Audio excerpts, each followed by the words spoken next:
La Sainte Bible, Louis II, introduction au livre des Lamentations de Jérémie.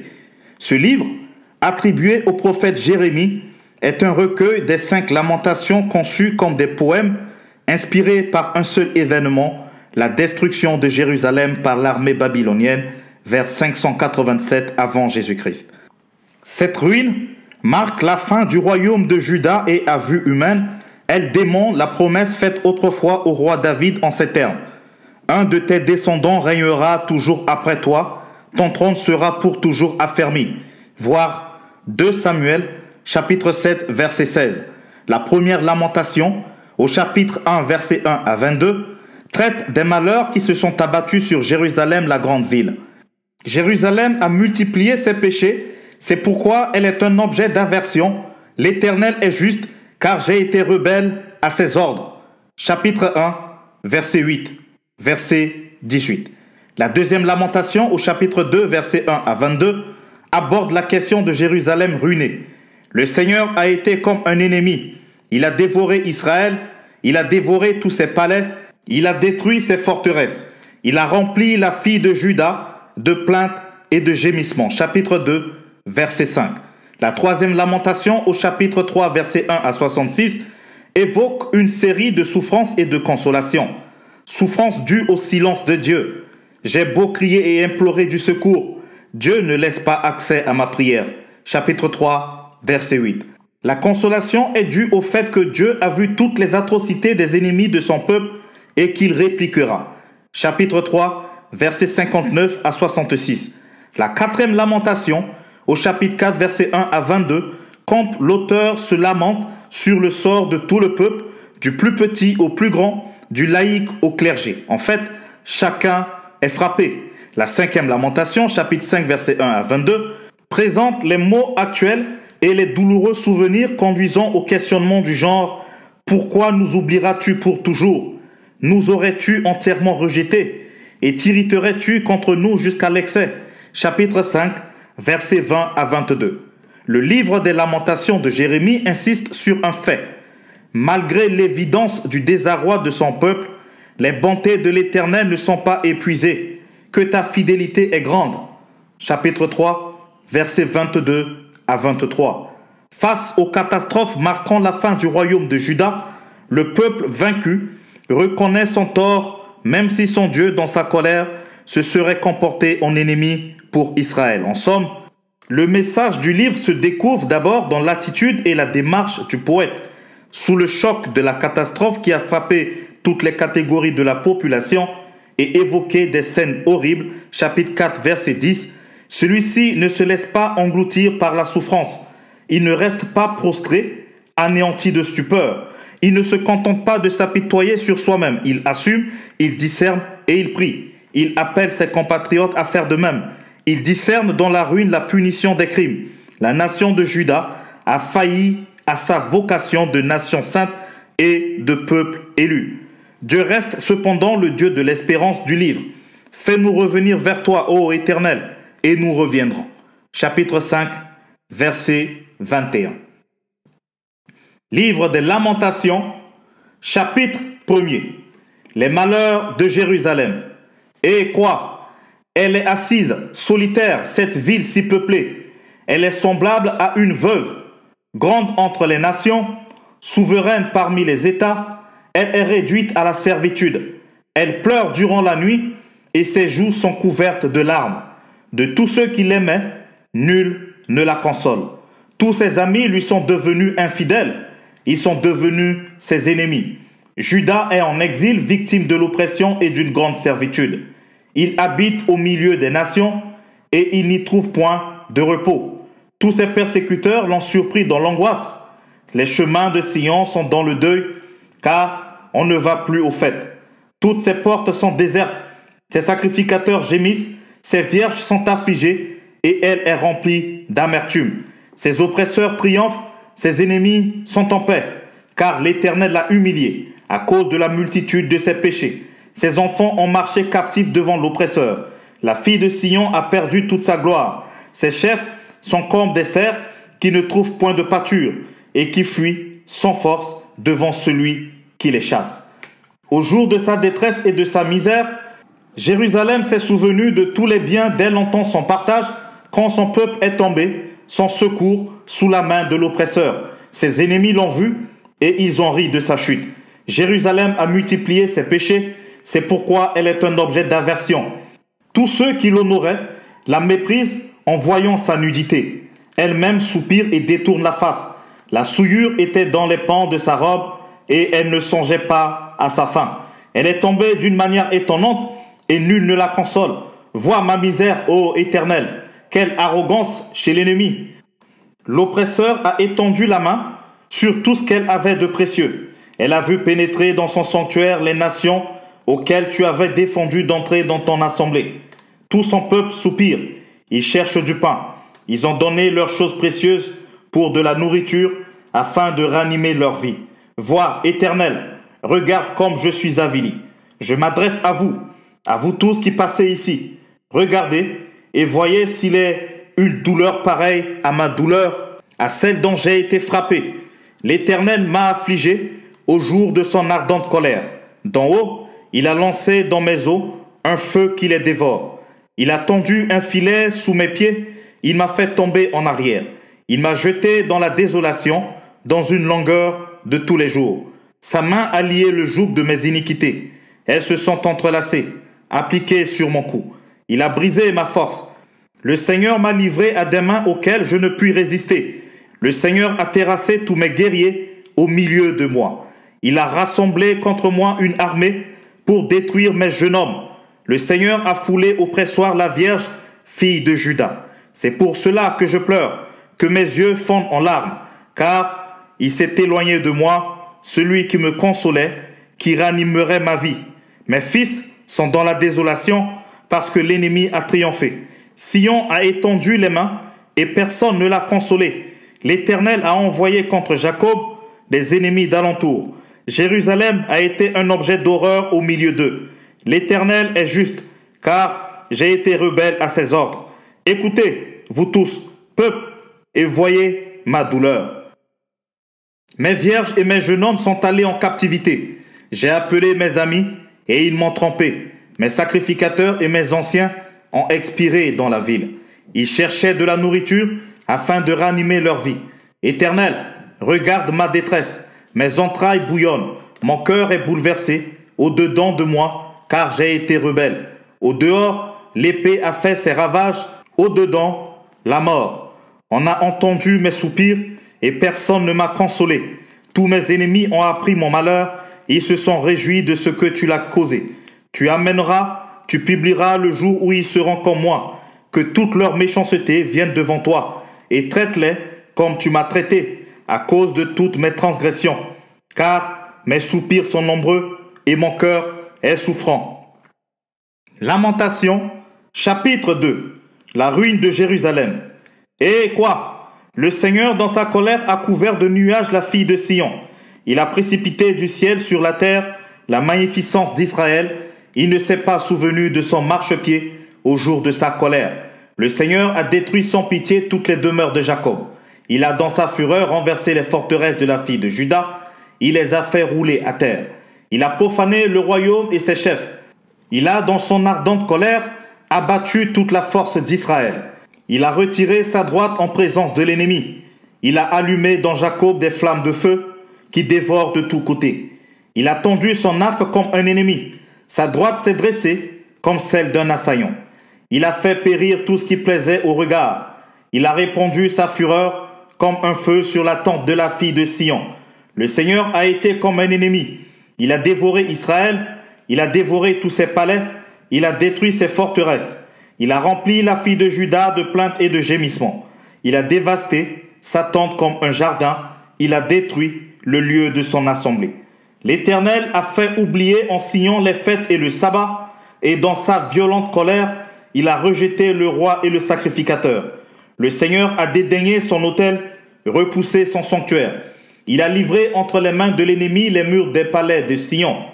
Les cris ont retenti dans la maison de l'Éternel, comme en un jour de fête. L'Éternel avait résolu de détruire les murs de la fille de Sion. Il a tendu le cordeau, il n'a pas retiré sa main sans les avoir anéantis. Il a plongé dans le deuil, remparts et murailles qui n'offrent plus qu'en somme qu'une triste ruine. Ses portes sont enfoncées dans la terre. Il en a détruit, rompu les barres. Son roi et ses chefs sont parmi les nations. Il n'y a plus de loi. Même les prophètes ne reçoivent aucune vision de l'Éternel. Les anciens de la fille de Sion sont assis à terre, ils sont muets. Ils ont couvert leur tête de poussière, ils se sont revêtus de sacs. Les vierges de Jérusalem laissent retomber leur tête vers la terre. Mes yeux se consument dans les larmes, mes entrailles bouillonnent, ma bile se répand sur la terre à cause du désastre de la fille de mon peuple, des enfants et des nourrissons en défaillance dans les rues de la ville. Ils disaient à leur misère, « Où y a-t-il du blé et du vin ?» Et ils tombaient comme des blessés dans les rues de la ville. Ils rendaient l'âme sur le sein de leur mère. Que dois-je te dire? À quoi te comparer, fille de Jérusalem? Qui trouvait de semblable à toi? Et quelle consolation te donner, vierge fille de Sion? Car ta plaie est grande comme la mer. Qui pourra te guérir? Tes prophètes ont eu pour toi des visions vaines et fausses. Ils n'ont pas mis à nu ton iniquité, afin de détourner de toi la captivité. Ils t'ont donné des oracles mensongers et trompeurs.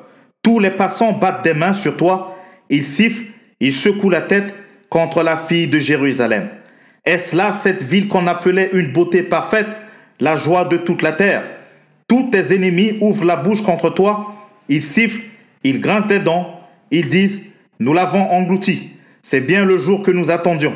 Nous l'avons atteint, nous le voyons. L'Éternel a exécuté ce qu'il avait résolu, il a accompli la parole qu'il avait dès longtemps arrêtée, il a détruit sans pitié. Il a fait de toi la joie de l'ennemi, il a relevé la force de tes oppresseurs. Leur cœur crie vers le Seigneur. Mur de la fille de Sion, répands jour et nuit des torrents de larmes. Ne te donne aucun relâche et que ton œil n'ait point de repos. Lève-toi, pousse des gémissements à l'entrée des veilles de la nuit. Répands ton cœur comme de l'eau en présence du Seigneur. Lève tes mains vers lui pour la vie de tes enfants, qui meurent de faim au coin de toutes les rues. Vois, Éternel, regarde qui tu as ainsi traité. Fallait-il que des femmes dévorassent le fruit de leurs entrailles, les petits enfants objets de leur tendresse, que sacrificateurs et prophètes fussent massacrés dans le sanctuaire du Seigneur? Les enfants et les vieillards sont couchés par terre dans les rues. Mes vierges et mes jeunes hommes sont tombés par l'épée. Tu as tué au jour de ta colère, tu as égorgé sans pitié. Tu as appelé de toutes parts sur moi l'épouvante, comme à un jour de fête. Au jour de la colère de l'Éternel, il n'y a eu ni réchappé, ni survivant. Ceux que j'avais soignés et élevés, mon ennemi les a consumés. Lamentation, chapitre 3. Souffrance et consolation. Je suis l'homme qui a vu la misère sous la verge de sa fureur. Il m'a conduit, mené dans les ténèbres et non dans la lumière. Contre moi, il tourne et retourne sa main tout le jour. Il a fait dépérir ma chair et ma peau. Il a brisé mes os. Il a bâti autour de moi. Il m'a environné de poison et de douleur. Il me fait habiter dans les ténèbres comme ceux qui sont morts dès longtemps. Il m'a entouré d'un mur pour que je ne sorte pas. Il m'a donné de pesantes chaînes. J'ai beaucoup crié et imploré du secours. Il ne laisse pas accès à ma prière. Il a fermé mon chemin avec des pierres de taille. Il a détruit mes sentiers. Il a été pour moi un ours en embuscade, un lion dans un lieu caché. Il a détourné mes voies. Il m'a déchiré. Il m'a jeté dans la désolation. Il a tendu son arc et il m'a placé comme un but pour sa flèche. Il a fait entrer dans mes reins les traits de son carquois. Je suis pour tout mon peuple un objet de raillerie, chaque jour l'objet de leur chanson.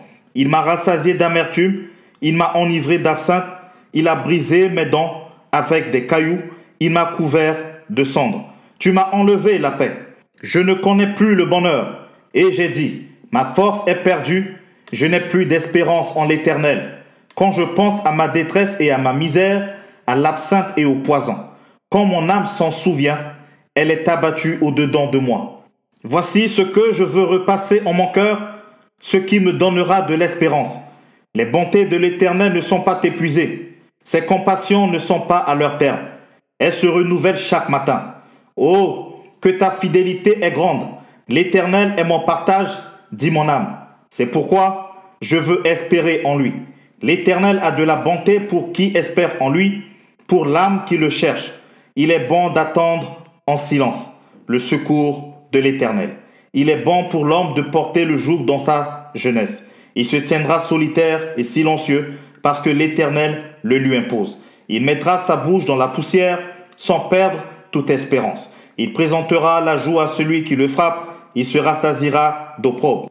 Car l'Éternel ne rejette pas à toujours, mais lorsqu'il afflige, il a compassion selon sa grande miséricorde. Car ce n'est pas volontiers qu'il humilie et qu'il afflige les enfants des hommes. Quand on foule aux pieds tous les captifs du pays, quand on viole la justice humaine à la face du Très-Haut, quand on fait tort à autrui dans sa cause, le Seigneur ne le voit-il pas? Qui dira qu'une chose arrive sans que le Seigneur l'ait ordonné? N'est-ce pas de la volonté du Très-Haut que viennent les maux et les biens? Pourquoi l'homme vivant se plaindrait-il? Que chacun se plaigne de ses propres péchés. Recherchons nos voies et sondons et retournons à l'Éternel. Élevons nos cœurs et nos mains vers Dieu qui est au ciel. Nous avons péché, nous avons été rebelles. Tu n'as point pardonné. Tu t'es caché dans ta colère et tu nous as poursuivis. Tu as tué sans miséricorde. Tu t'es enveloppé d'un nuage pour fermer accès à la prière. Tu nous as rendu un objet de mépris et de dédain au milieu des peuples. Ils ouvrent la bouche contre nous, tous ceux qui sont nos ennemis. Notre partage a été la terreur et la fosse, le ravage et la ruine. Des torrents d'eau coulent de mes yeux à cause de la ruine de la fille de mon peuple.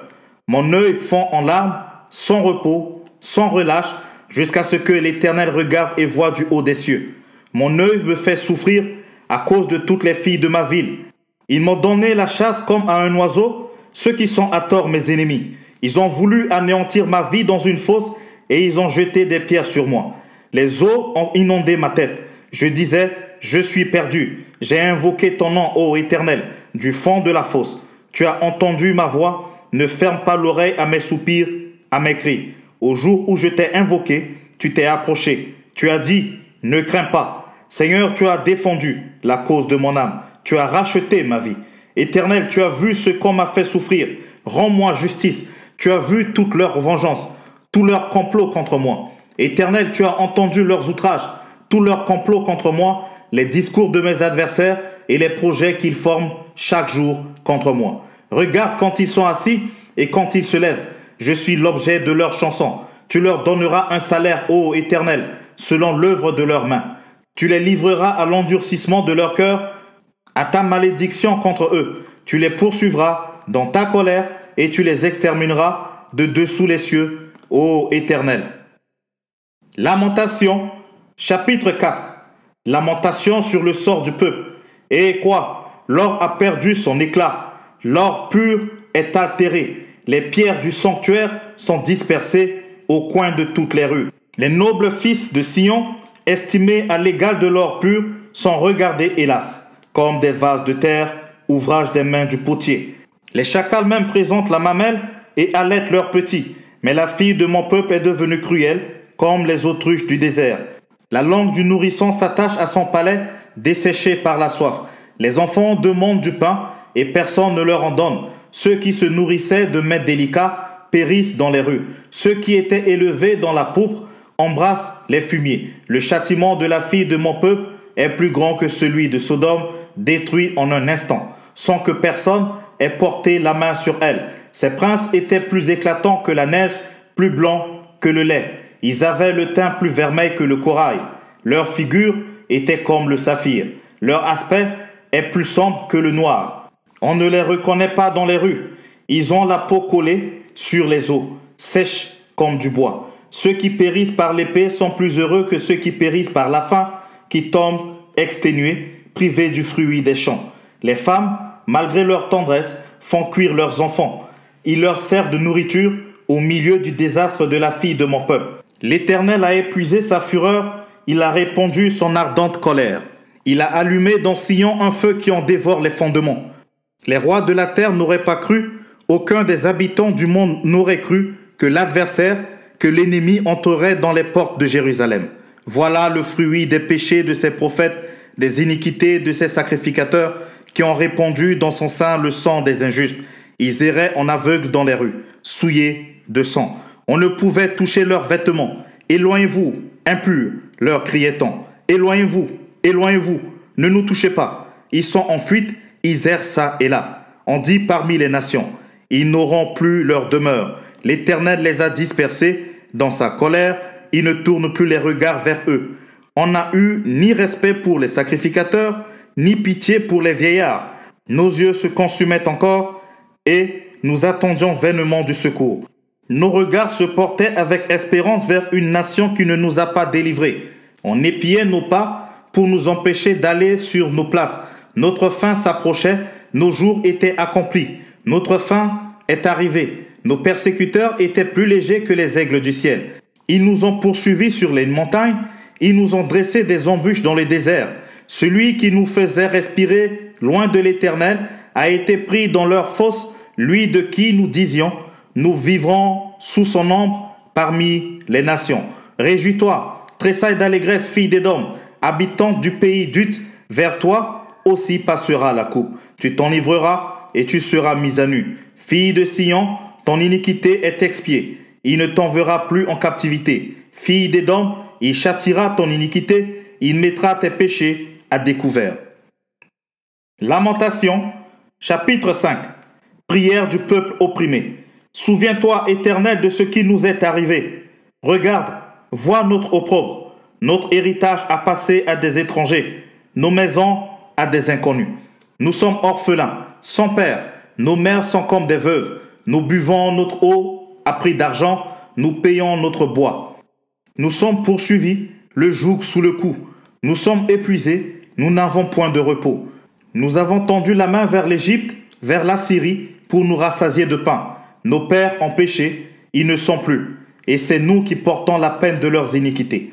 Des esclaves dominent sur nous, et personne ne nous délivre de leurs mains. Nous cherchons notre pain au péril de notre vie, devant l'épée du désert. Notre peau est brûlante comme un four, par l'ardeur de la faim.